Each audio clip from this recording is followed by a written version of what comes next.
Hello, today we're going to discuss the restraint and seclusion policies of the Baptist Health System in regard to CMS, Joint Commission, and state law requirements. There are two forms of restraint: nonviolent or medical, and violent or behavioral. The nonviolent restraint is used to protect the patient from removal of lines or tubes needed for treatment or care. Generally, these are for intubated patients or confused patients. The violent restraint is to protect the patient from bodily harm due to violent behavior or destructive behavior. Both forms of restraint should be used only as a last resort and when other less restrictive alternatives have failed. We should think of this as a medical intervention with specific benefits and potential harms. All forms of restraint need an order. We have gone to an all paper ordering system for both violent and nonviolent restraint. The monitoring of the patients with restraints is also done on paper. Notably, the physician for violent behavioral restraints must do a face-to-face evaluation in less than an hour after the restraints are applied. The requirement for the 1 hour face-to-face evaluation includes patients who have had the restraint removed within the first hour. Also, patients that have a physical hold must have a face-to-face evaluation. So violent or behavioral emergency restraint is for when the patient is violent or self-destructive and de-escalation has failed. Holding a patient against their will to give them a medicine they're refusing is a personal hold is considered a violent restraint. The Texas legislature also has decided that any 4-point restraint is a violent or behavioral restraint. A key item to remember with behavioral restraints is that physically holding a patient against their will is a restraint and requires a physician order. Also, physical holds have a time limit of 15 minutes. Here's a copy of what the violent restraint order form looks like.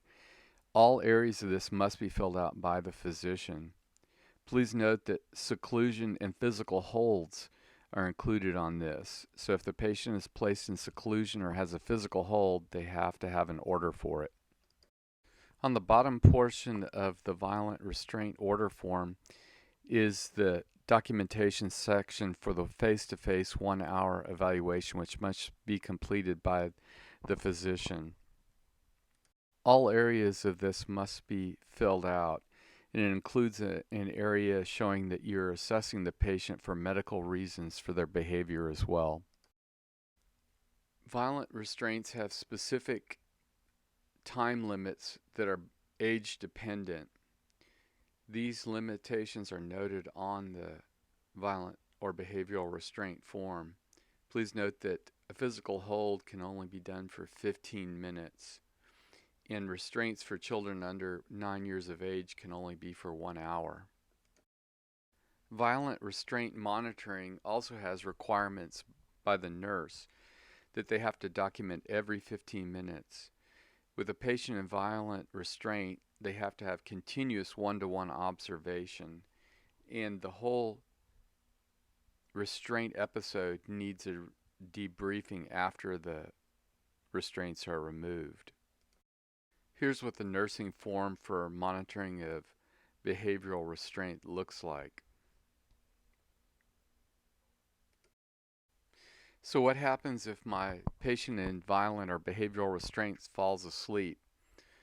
Well, the restraints have to come off. This is a state law, CMS and Joint Commission requirement. If the behavior returns, then they'll need another order for the restraints to be reapplied. This does not include medical restraints, such as an intubated patient sedated. This is for violent only. Now, seclusion, which is placing a patient involuntarily in a place where they're alone, requires an order also. Now, if a staff stands in front of their door and won't let them go, that is seclusion. All seclusion needs a physician order. For a patient in seclusion, there has to be continuous in-person observation of the patient. If they are not in restraints after the first hour, they can be monitored via video. So as a reminder, every patient that has violent restraint orders has to have a 1 hour face-to-face evaluation by the physician, even if the restraint has been removed.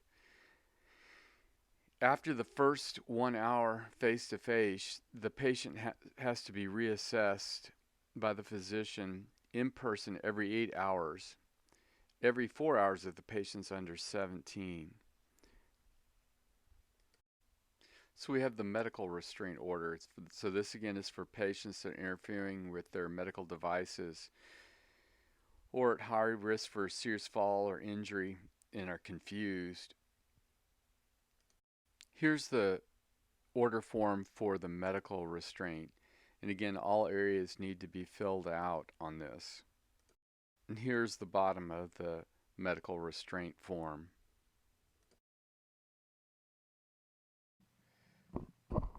The medical restraint requires monitoring by the nurse of these items every 2 hours, and there's a form for this also.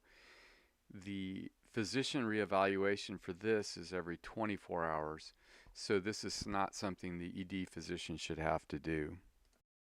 Thank you for your attention. Please click on the link to take a brief survey of this talk, and be sure that you include your name so that we can document that you have completed this. Thank you.